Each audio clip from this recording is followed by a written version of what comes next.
नमस्कार दर्शकों, अरुणाचल एक्सप्रेस में आप सभी का स्वागत है। दर्शकों, हम आप सभी को इस बात का ज्ञात बहुत ही अच्छी तरह से है कि किस तरह अरुणाचल प्रदेश खेलकूद के क्षेत्र में आगे बढ़ रहा है और किस तरह अरुणाचल प्रदेश के खिलाड़ियों ने अरुणाचल प्रदेश को राष्ट्रीय एवं अंतर्राष्ट्रीय स्तर पर प्रतिनिधित्व किया है। तो उसी के चलते आज हमारे साथ बैठे एक बहुत ही अंडररेटेड पेशेवर एथलीट जिन्होंने अपनी शुरुआत 2012 में बॉक्सिंग से की थी और 2016 में मुआई थाई में प्रवेश किया था, जिसके चलते वे 3 बार राष्ट्रीय चैंपियन भी रह चुके हैं। मिलिए नींग गोगोई से, पूर्वोत्तर भारत के पहले पेशेवर मुआई Thai लड़ाका।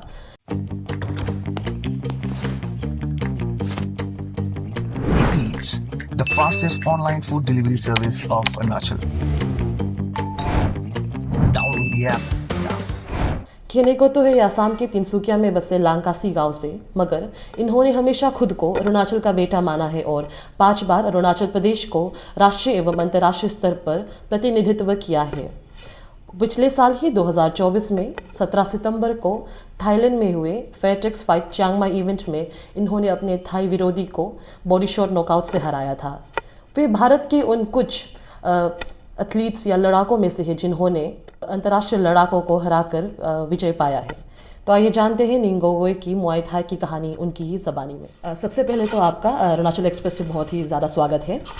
Thank you for having me. Thank you. 2012 में आपने अपनी शुरुआत बॉक्सिंग से की थी और 2016 में आपने मुआई थाई ज्वाइन किया था। तो ऐसा क्या हुआ कि आपने बॉक्सिंग को छोड़कर मुआई थाई को चुना था?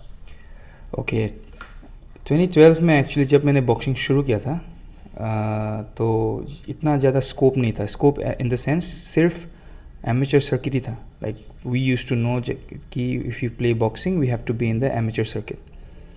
उस टाइम में प्रोफेशनल फाइटिंग क्या होता है या प्रोफेशनल कॉम्बैट क्या होता है, I had no idea. But then I did my research and everything and I came up with this sport muay Thai. वो प्रोफेशनल, उसका नेचर ऑफ वर्क ही प्रोफेशनल है। So I started doing Muay Thai and I fell in love with it. और boxing और Muay Thai का difference यही है कि बॉक्सिंग में it's just like 2 points of contact and muay Thai is like 8 point of contact. So मेरा main objective था कि I wanted to be a professional athlete, तो इसलिए मैंने वो स्विच किया था। But I do both now. और ऐसा कभी हुआ कि मुआई थाई को छोड़ के आपको दूसरे स्पोर्ट्स पे आपका इंटरेस्ट किया? I really wanted to do MMA।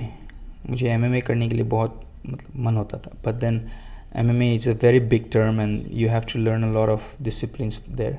तो मेरा अभी क्या हो गया, I am just one dimensional हो गया। I just know how to do striking. But MMA करने के लिए you need to have grappling skills, wrestling skills, जो मतलब मैंने अभी सीखा नहीं है। So in order to do MMA I have to learn how to grapple and how to wrestle. But if अगर मुझे मौका मिलेगा then I love to try. और आपने जो मुआई थाई है आपका, उसका शुरुआत आपने उस समय पे किया था जब इसके बारे में बहुत लोगों को पता नहीं था।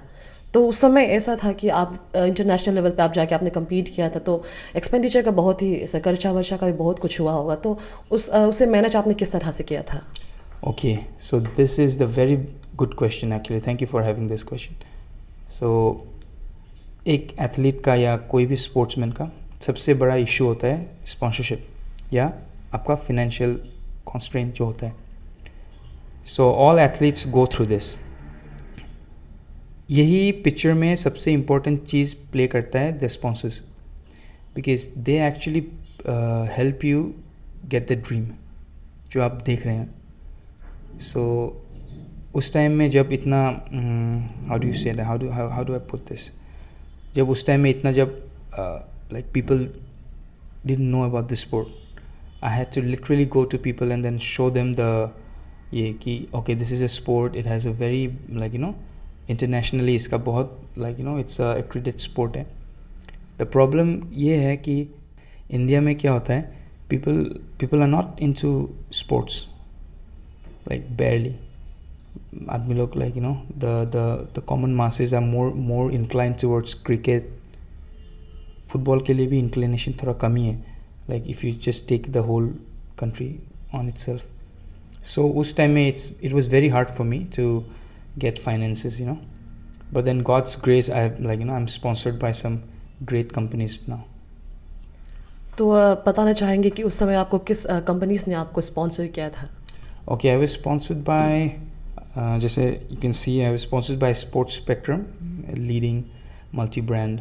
आपका it's a multi-brand store, and then I'm also sponsored by Abrasu Men's Academy from Itanagar, जहाँ मैं train करता हूँ. So I train out of Abrasu Men's Academy, and then I would also like to shout out to a new promotional, MMA promotion in Northeast India. It's called Aturto from Arunachal Pradesh. So they actually helped me out a lot. उसके बाद से जैसे कि आपने कहा कि जब आपने इसका उस समय जब आपने मुआय थाई किया था तब उस समय क्रिकेट उस पर ज़्यादा लोगों का ध्यान रहता था, ऐसे स्पोर्ट्स पे ज़्यादा नहीं था मुआय थाई एंड ऑल पे.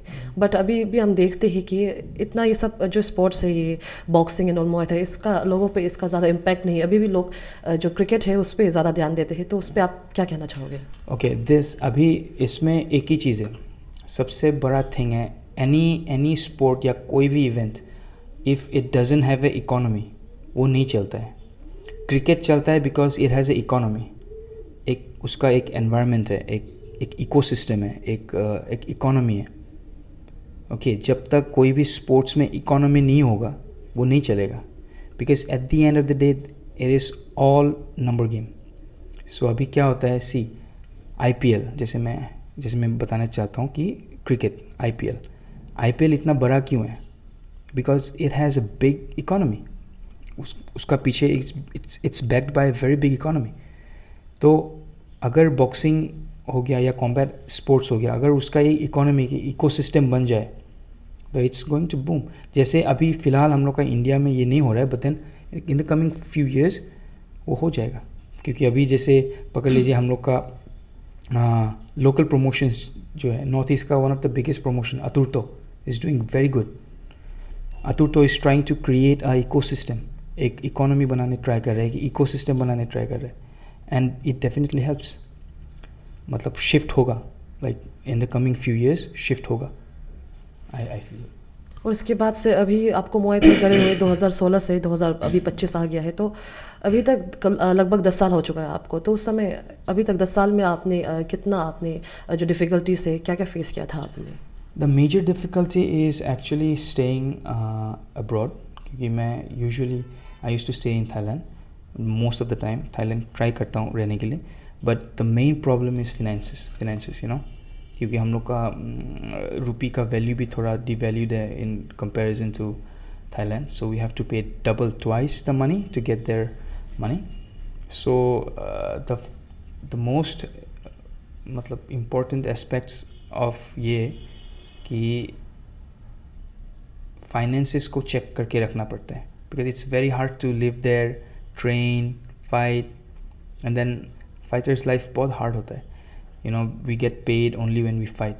So let's say I get an injury and then हमको fights नहीं मिलेगा. When I don't have fights, I don't have money. उस टाइम में sponsors they really help. I would like to give a shout out to Sports Spectrum for keeping my back. और इसके बाद से बहुत सारे जो यंगस्टर्स हैं जो ये MMA होता है और जो मुआय थाई होता है और बहुत ही सारे स्पोर्ट्स है ये जो MMA जैसा ही होता है, तो उस पर बहुत यंगस्टर वो करना चाहते हैं, लेकिन उन लोगों को पता नहीं कि उन लोग कैसे शुरुआत करें इसका. तो उनको आप क्या एडवाइस देना चाहेंगे? Come join Abrasu Men's Academy, Itanagar. Thank you so much everyone हमारे साथ जुड़े रहने के लिए.